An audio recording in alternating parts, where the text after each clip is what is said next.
Hi guys, welcome back to my channel. It's Yvonne from Ginger Chick Rehab. On my channel, along with my husband Chris, we do thrift flips. We take unwanted, unloved, discarded items that we find at a thrift store or at marketplace, and we flip them and we share our vision for what we do with these items to get them ready to resell. We resell here locally in an antique mall. So in today's video, we are bringing you a furniture flip, and along with some picnic baskets. I had a few people ask me about if I painted picnic baskets, and there's a God wink moment. All of a sudden picnic baskets just started showing up in the thrift store. So I will share my process of what I would do to a picnic basket to get it ready. That doesn't mean just because we share our vision, this is just a vision of what works for us. We just like to share it with you all. So what do you see when you look at this cabinet? Do you just see scrap wood? Do you think, oh my gosh, this is just a nightmare, just take it out and burn it? This is actually a piece that we had picked up from a friend who at first they did think it was scrap wood, but oh my gosh, I am so glad that he contacted us and that we were able to save this beauty. Well, I'm sure you know what's going to have to be done first. Oh my gosh, we're going to have to remove all that 1970s, 60s contact paper. Oh my goodness. So luckily our son was willing to help us. It's kind of like peeling that sunburn that you're not supposed to peel. It's kind of rewarding to get big pieces off. And so, yep, it took the assistance of a heat gun because, wow, some of that was really on there to stay. And I'm assuming that this was used as a canning cupboard, and that's why it had all this paper on there, and some stuff have, of course, probably over time spoiled and outgrew its jar. So a lot of it was really stuck on there. So I'm not sure if you can tell the beast of a cupboard that this is.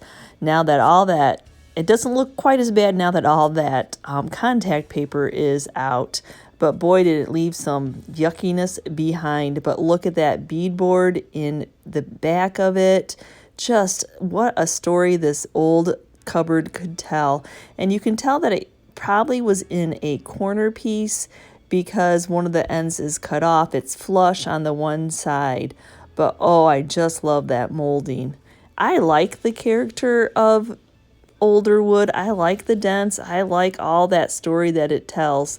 It doesn't mean you can't paint it, but boy, does it tell a story. And yeah, some of these are just going to have to go. We don't need all these shelves. So unfortunately, the doors, two of the panel of glass were broken out, and it's that older glass, that waviness, just unfortunately, for what we're going to use it for, we're not going to be using the doors on it. We'll be hoarding those. We won't be getting rid of those at all. But if you want to tell how tall this cupboard is, our son is a 6'4". So yeah, this is a good size cupboard.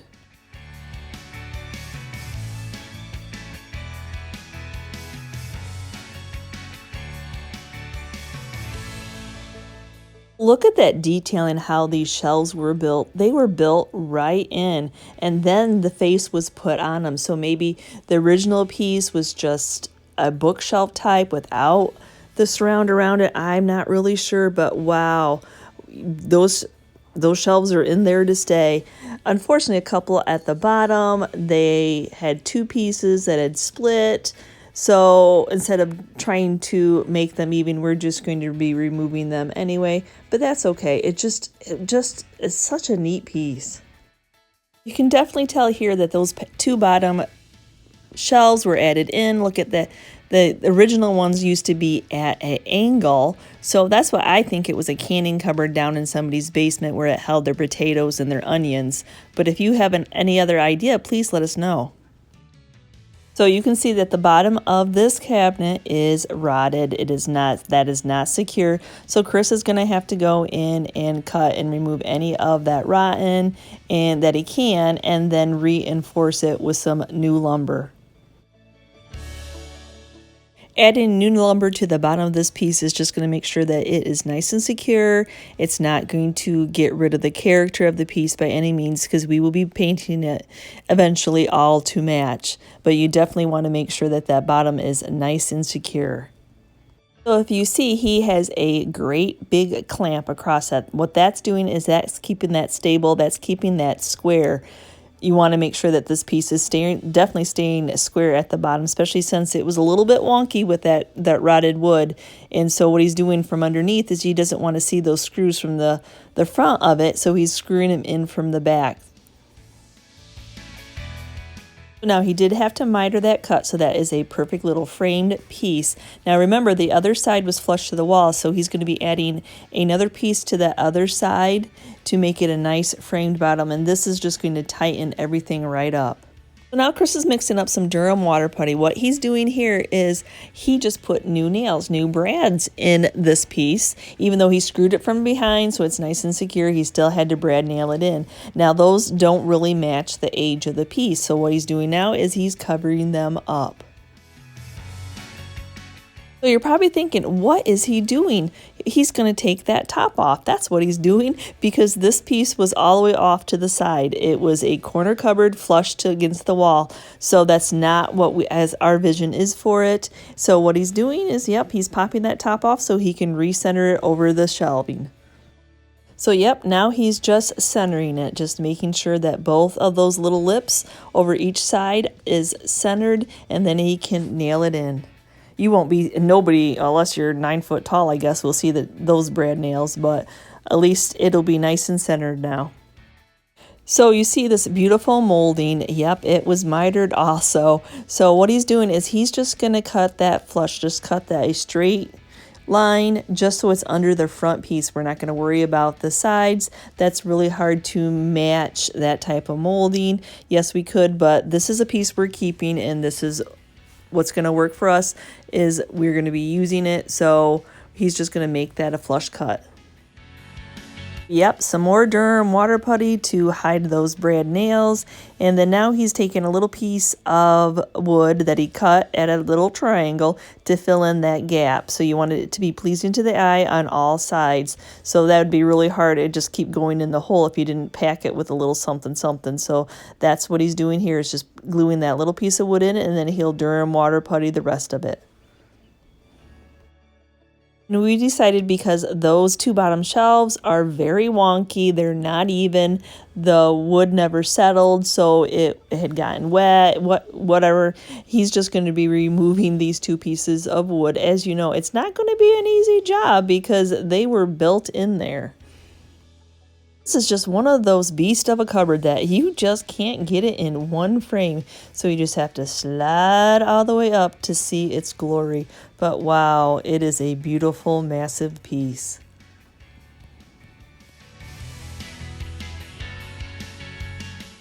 Now Chris is going to take the orbital sander. He's going to smooth out where he put that Durham water putty, get that nice and smooth so it looks like it's always been that way. And then he's going to sand the rest of the piece, not to take all that character out. That's not what he's doing. What he's doing is just giving him something for the paint to adhere onto. There is some wonkiness with it. This cupboard probably had gotten wet, so there's just a little bit more texture than you want to it. You just want a nice smooth piece, but like I said, we don't want to remove that character of all those dings and all that stories that it can tell.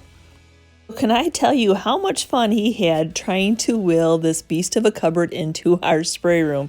You know, that those cubbies of a bookshelf, those shelving units are not very much fun to have to stick your head in there and try to get that all painted. So yes, the easiest, if you have a sprayer, use the sprayer.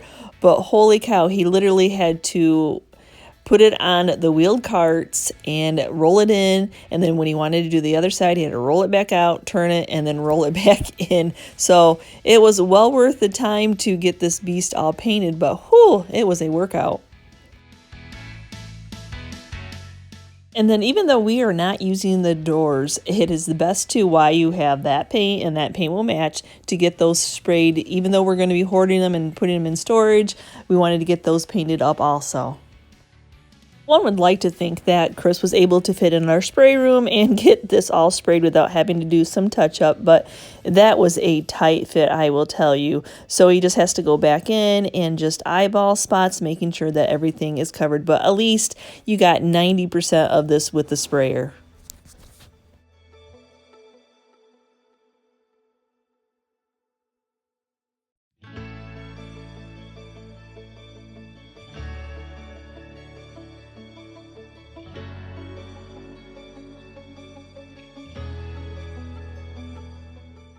Oh, now, we have to do our signature. We're leaving this piece black, so of course we're going to have to distress it and then steel wool it. So, that is going to be a workout again.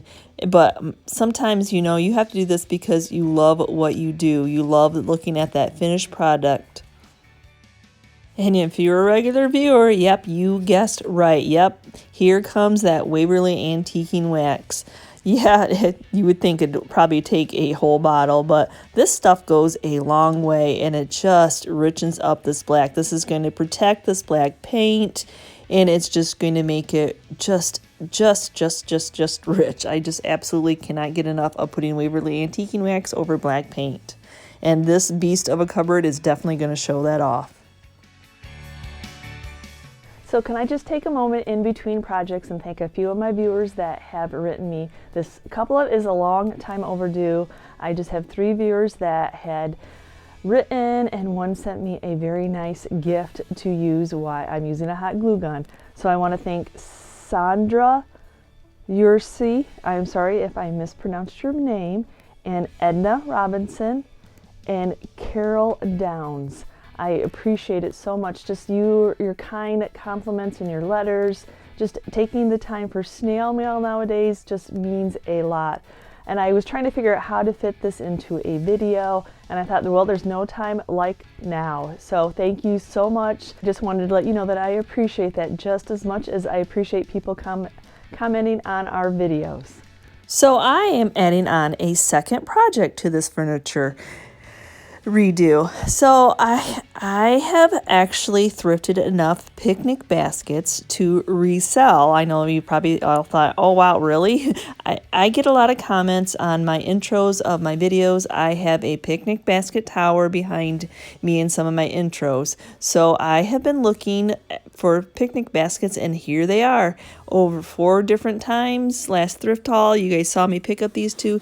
Yep, this one is broken. I'm not too worried about that. I know I will share with you how to fix that. And then this one has a lot of different colors going on. I'm not in love with that. It's got some wear. The top does not match. So I'm definitely going to be repainting this one. As you see, it has that mildew from getting wet. So you've all asked me what I would do with a picnic basket if I was going to redo one, so I am sharing it with you. And then this one is also another one that I had picked up. It's got a little bit of yuckiness on the top, but it absolutely is gorgeous. I don't want to ruin any of these patinas. I just absolutely love them. Other than cleaning this up, I am not going to touch these other ones very much. This one is just the same thing, just a gorgeous picnic baskets. If we all just use picnic baskets again. But I know a lot of people gave me comments of how they use them for extra storage. What a great idea.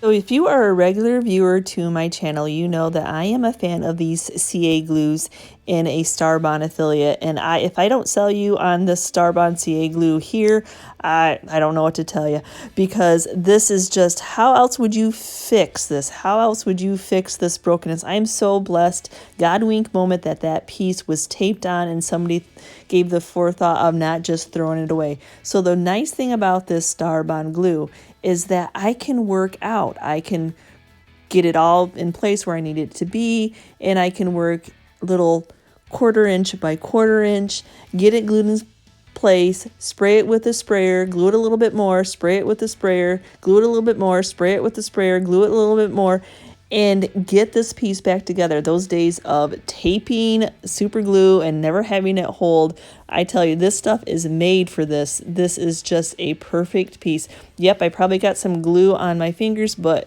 it comes off your skin and I will be fine.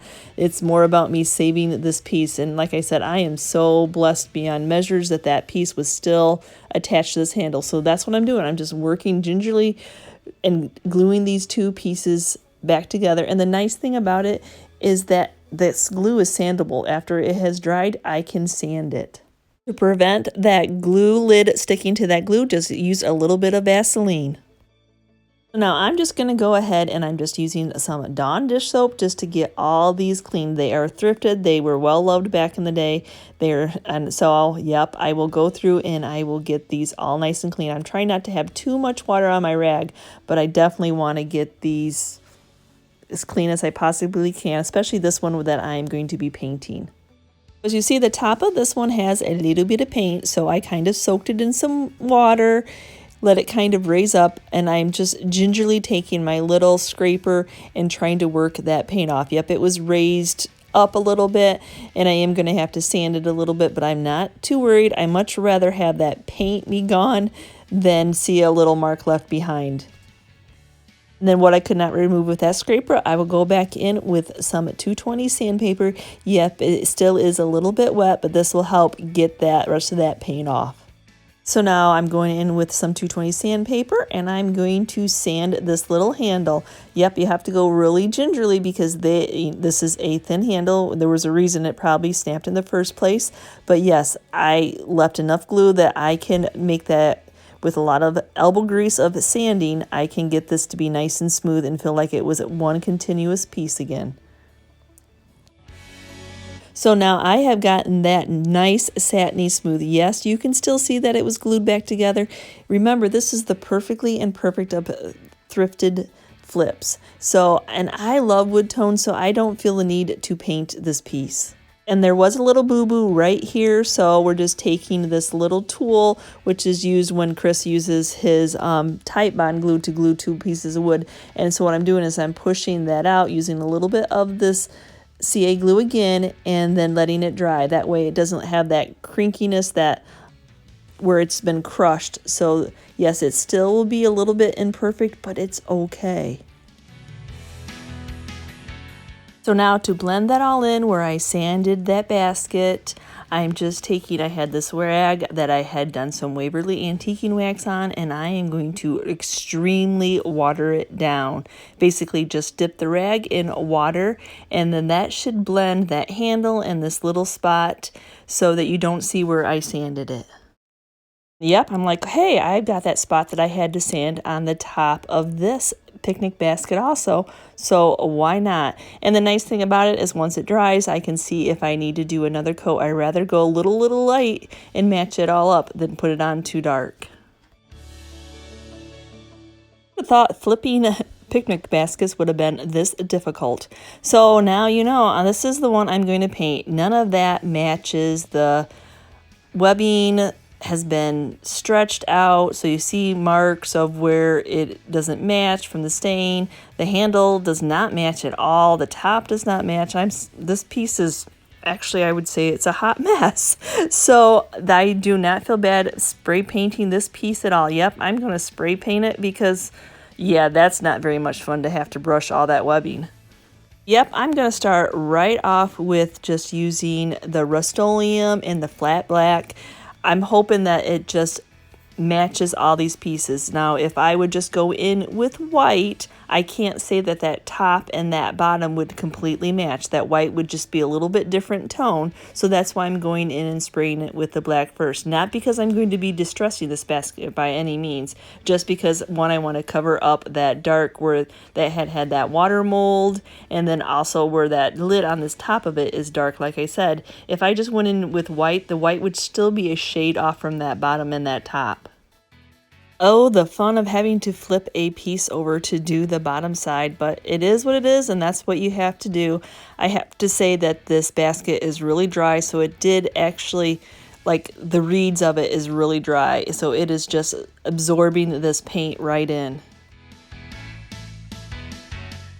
I have this leftover chalk paint from a previous project, and I thought, well, why not? Maybe it will do a one coat coverage on this basket. That would be nice.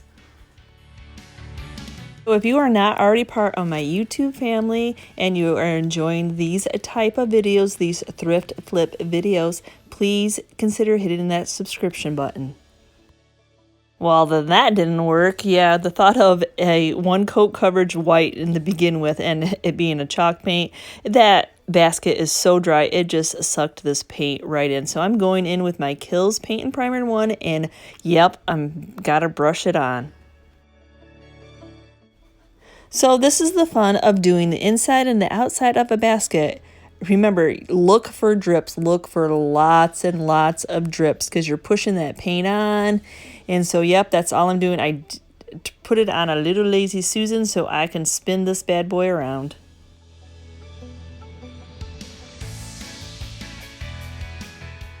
And I did not feel the need to sand this at all. That paint was just soaked right in, but I want it to be nice and smooth feeling, and I want to protect that paint. So I'm finishing it up with some Varathane finishing wax. Just wipe it on and wipe off any excess. So here is that stacked picnic basket, and what I'm showing you here is, yep, you guys, we got another booth. We are blessed to need to expand to be able to sell our thrifted items, our thrifted flipped items, and we were blessed that there was a booth that opened up. So yep, that was part of this reveal, was sharing with you that we are now doing another booth. And so what I like to do, and we did this with our first booth, is we measure out what it's going to be and kind of stage it at home first before we go in and set up the booth, because unfortunately we have to set up while they are open. She does not allow you to come in after hours or before hours. It's just what works for her, so we have to make it work. So I need to know where everything is placed. Everything needs to be priced. I need to know where everything is going to go, because unfortunately I have to wait till Chris is home to help me move the heavy things. So we have to do it on a Saturday morning, which is one of their busiest days, of course, busiest retail shopping days. So I have now put everything that I can imagine that will fit into this booth. I do not like to overcrowd my booth. Luckily, it's right down the road for me, and I can come back in and restock when need be. So to my regular viewers, remember all these items from videos, from thrift flips, from thrift hauls. Yep, that's what we do. We show you all how to redo them, how to flip them, and if you want to keep them for yourself or you want to resell them like on a marketplace or a Facebook Live or like us in a retail booth. So now it'll make sense why I wanted to keep this shelving system for myself. Ooh and ah, I just ooh and ah how much product I can fit in this. Like I said, I don't like to overcrowd it. Yep, folks, I am selling some of my Crocs. My house has runneth over of Crocs. So this is how I like to display. I love to mix the whites in with the woods and with that primitive and with that farmhouse. I just absolutely love this look. So what I always say, love what you do and do what you love, because this is the style that I love, so hopefully others will love it too. So now that we had that staged all at home, we know what we're doing when we get into the antique mall. And here is our little hole in the world, our second little space. So it is nice. There's tons of pegboard, but as you see, you need to bring your own shelving. So that's where that shelving unit came in handy. So yep, when I unpacked my shelves, I put them right a shelf in a box so that I know when as soon as I get there, what items go onto which shelf. It just makes it so much simpler. And so I'd already had it staged, so everybody really already knew how to help set everything up. Like I said, it is open. It is Saturday morning. We are working around people.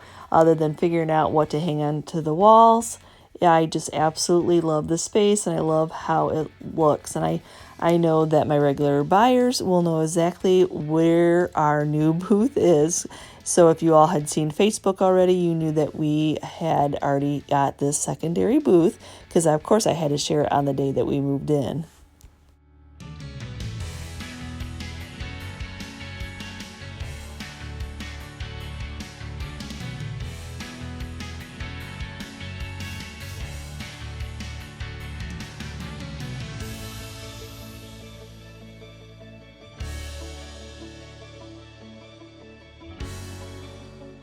And then here is our first booth, which is much bigger than the secondary booth, but that's okay. It is just so nice. Furniture pieces take up so much room, but it is a blessing. Like I said, they don't sell as fast as your smaller items, but I love to have lots of smaller items because that is your quick sales. So I absolutely love getting to decorate our booth. I hope that you enjoy the tour.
So what did you think? Oh my gosh, yes, we are doing a second booth.